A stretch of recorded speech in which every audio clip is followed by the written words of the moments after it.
आप सभी का स्वागत है अपने संविधान की क्लास में। एक बार फिर से आप सभी का इस प्रकाश सर जी के ग्रुप में। और आज अपने शुरू करते हैं।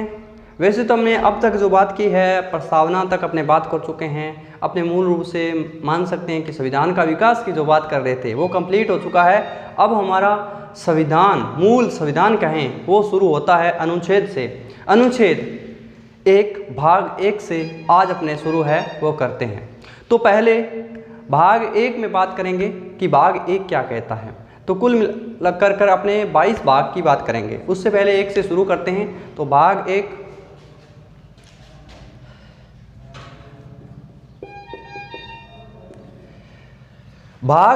क्या कहता है। तो हमारे संविधान का भाग 1 कहता है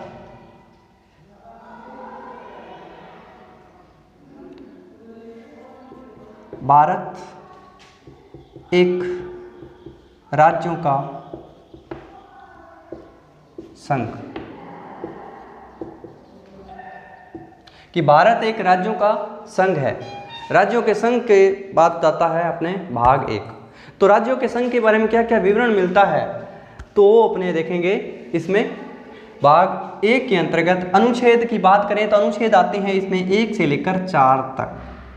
अपने वैसे अगर अनुच्छेद को पढ़ें तो याद नहीं होते हैं, अगर बार बार पढ़ें तभी याद होते हैं। लेकिन अगर अपने इनको अलग अलग भागों में बांट लें तो आसानी से अपने याद कर सकते हैं। तो इसी तरीके से अपने भाग 1 के जो अनुच्छेद आते हैं उनको अलग बांट लेते हैं कि इसके अंदर अनुच्छेद 1 से लेकर 4 तक आते हैं। तो पहले अपने बात करते हैं अनुच्छेद 1 की। अनुच्छेद 1 क्या कहता है कि भारत या इंडिया, कि भारत या इंडिया जो राज्यों का संघ है,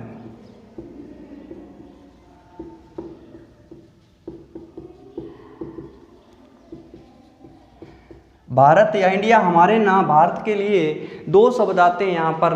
भारत या इंडिया दोनों ही हमारे संविधान में वर्णित है। ऐसा नहीं है कि अपने भारत है उसको इंग्लिश में इंडिया कह देते हैं, कहते नहीं है, हमारे संविधान में लिखा हुआ है।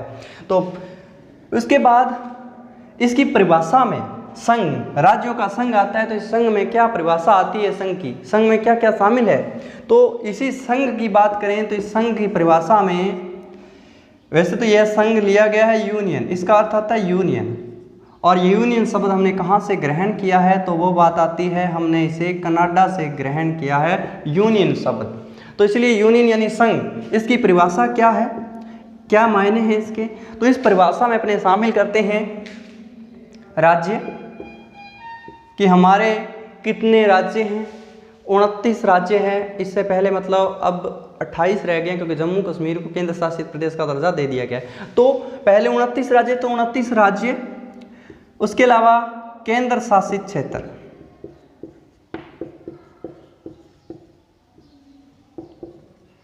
भी इसी परिभाषा में आते हैं। उसके अलावा अर्जित क्षेत्र,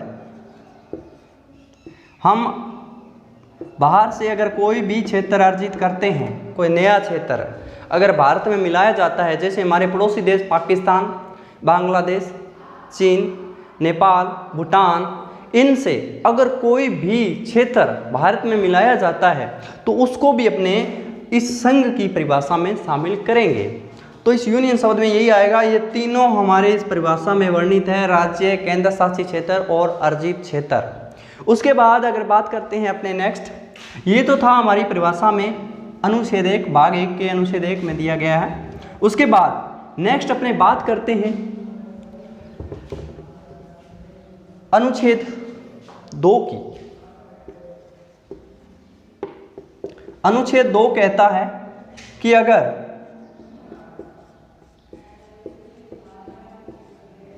किसी नए राज्य का प्रवेश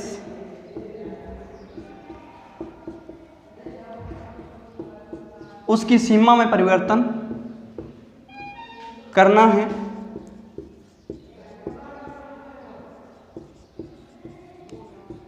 सीमा में परिवर्तन करना है, उसके राज्य में प्रवेश, कोई नया राज्य आ रहा है उसके नाम में परिवर्तन करना है,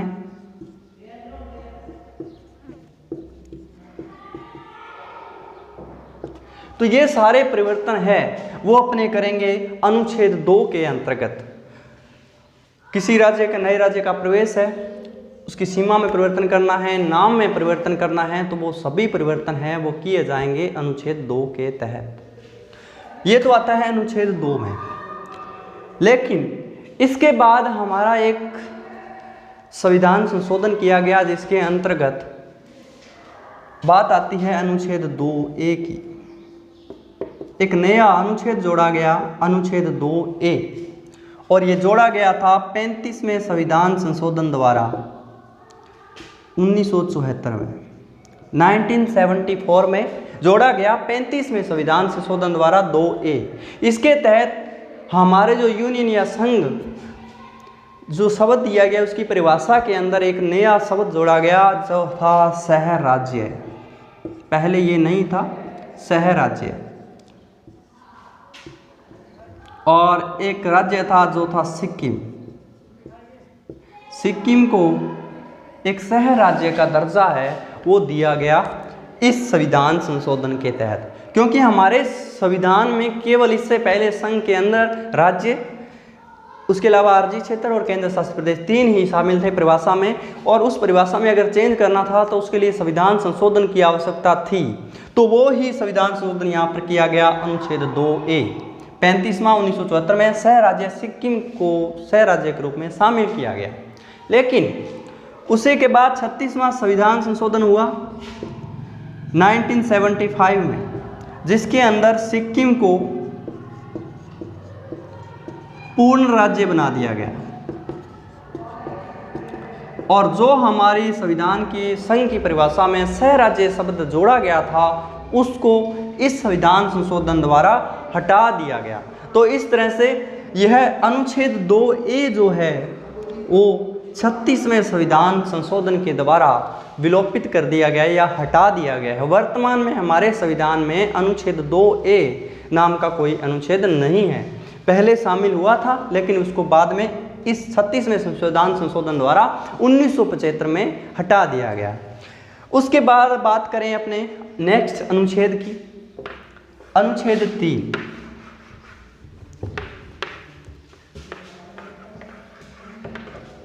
अनुच्छेद 3 की बात करते हैं अपने, तो अनुच्छेद 3 के अंतर्गत अगर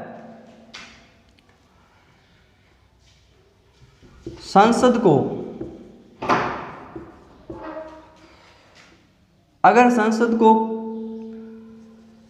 अनुच्छेद 2 में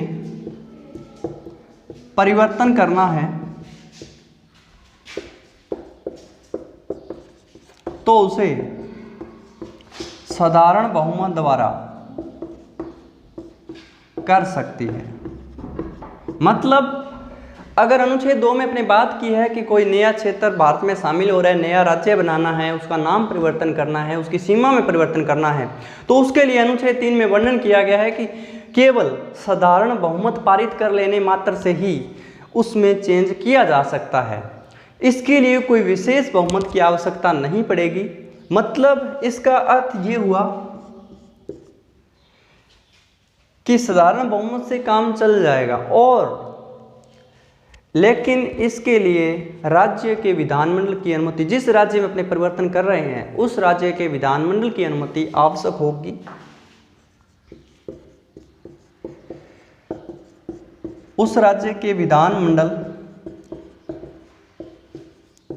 की सहमति राष्ट्रपति द्वारा ली जाएगी।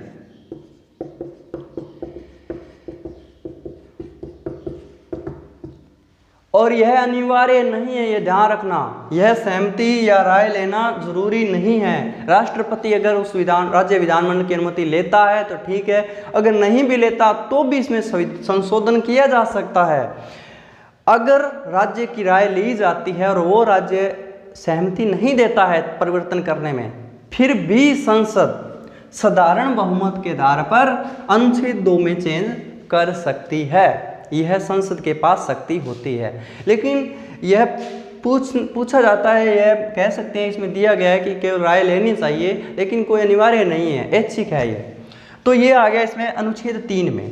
उसके बाद आती है बात अनुच्छेद 4 की।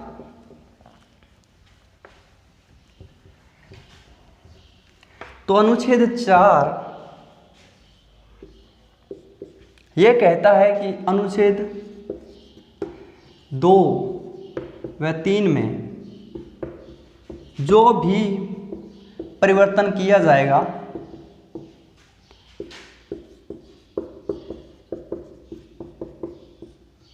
उसके लिए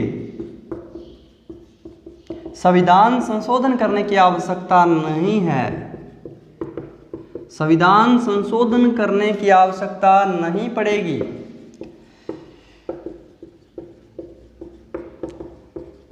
मतलब अनुच्छेद 368 यहाँ पर नहीं लगेगा कि अपने संविधान में संशोधन करते हैं, कोई भी संशोधन किया जाता है तो उसके लिए संशोधन होता है, अनुच्छेद 368 में होता है। वो यहाँ पर संशोधन नहीं होगा, क्योंकि अपने ऊपर पढ़ा कि इसके लिए केवल साधारण बहुमत पारित करना पड़ता है, और साधारण बहुमत कभी भी संविधान संशोधन नहीं होता है। यह सिर्फ एक बिल पारित किया जाता है और उसमें संशोधन हो जाता है। यहाँ पर इसको संविधान संशोधन नहीं कहेंगे अपने।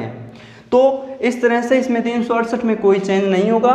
2 व 3 में कोई भी चेंज अपने करते हैं तो इसके लिए। लेकिन इसकी एक शर्त भी आती है, अपने ऊपर पढ़ा, यहाँ पर तो अपने कह रहे हैं कि केवल साधारण बहुमत से ही 2 और 3 में चेंज कर सकते हैं। लेकिन एक अपने संविधान संशोधन पढ़ते हैं, 9वां संविधान संशोधन। 9वां संविधान संशोधन जो 1960 में हुआ था, जिसके अंदर बेरूबारी क्षेत्र, बेरूबारी जो पाकिस्तान का अर्जी क्षेत्र है, उसको बेरूबारी जो पाकिस्तान को दिया गया, पाकिस्तान को सौंपा गया था बेरूबारी क्षेत्र, तो भारत का कुछ क्षेत्र उनको सौंपा गया था। तो उस समय 9वां संविधान संशोधन करना पड़ा था। तो वो संशोधन इसलिए करना पड़ा था कि इसमें यह भी शर्त है कि अगर कोई बाहरी दूसरे देश का कोई क्षेत्र भारत में मिलाया जाता है या उनको सौंपा जाता है तो उसके लिए संविधान संशोधन करना पड़ता है। लेकिन अगर अपने भारत की जो सीमा है उसके अंदर कोई चेंज कर रहे हैं तो उसके लिए संविधान संशोधन की आवश्यकता नहीं है। लेकिन फिर एक सवाल खड़ा होता है कि हमने अनुच्छेद 2A जोड़ा था सिक्किम को एक सह राज्य बनाने के लिए, उसके लिए 35वां और 36वां संविधान संशोधन फिर क्यों किया गया? वो तो हमारे देश का ही एक राज्य था। तो उसके अगर अपने जवाब दें तो उसका चयन संविधान संशोधन इसलिए किया गया क्योंकि हमारे जो संविधान में संघ की परिभाषा के अंदर सिर्फ राज्य, केंद्र शासित प्रदेश और अर्जित क्षेत्र ही शामिल थे। हमारे संविधान की परिभाषा में सह राज्य नाम नहीं था। अब सह राज्य शब्द उसमें जोड़ना था तो नया शब्द जुड़ रहा था, तो इसलिए संविधान में संशोधन जरूरी था। तो इसलिए पहले 35वां संशोधन किया गया 1974 में, जहां सह राज्य शब्द जोड़ा गया सिक्किम के लिए। फिर 36वां संविधान संशोधन इसलिए किया गया क्योंकि उसी परिभाषा से वो सह राज्य शब्द हटाना था और सिक्किम राज्य को एक पूर्ण राज्य का दर्जा देना था। तो इसीलिए 35वां और 36वां संविधान संशोधन है वो किए गए थे। तो इस तरह से ये संविधान संशोधन हुए। लेकिन इसके अलावा अगर अपने भारतीय सीमा के अंतर्गत कोई भी परिवर्तन करते हैं, नाम चेंज करते हैं किसी राज्य का, चाहे अपने नाम चेंज करें या सीमा में परिवर्तन हो, जैसे मध्य प्रदेश का क्षेत्र अगर राजस्थान में मिला दिए, राजस्थान का यूपी में मिला दिया जाए, उसके लिए कोई भी चेंज किया जाता है तो अपने संविधान संशोधन की आवश्यकता नहीं है, केवल साधारण बहुमत पारित करना पड़ेगा। तो इस तरह से हमारा ये हो गया है अनुच्छेद 4। तो इस तरह से भाग 1 हमारा कंप्लीट हो चुका है। अनुच्छेद 1, 2, 3, 4 अपने पढ़ चुके हैं। तो नेक्स्ट अपने आता है भाग 2। तो भाग 2 के बारे में अपने देखेंगे नेक्स्ट क्लास में। तो आज के लिए बस इतना ही। जय हिंद, जय भारत।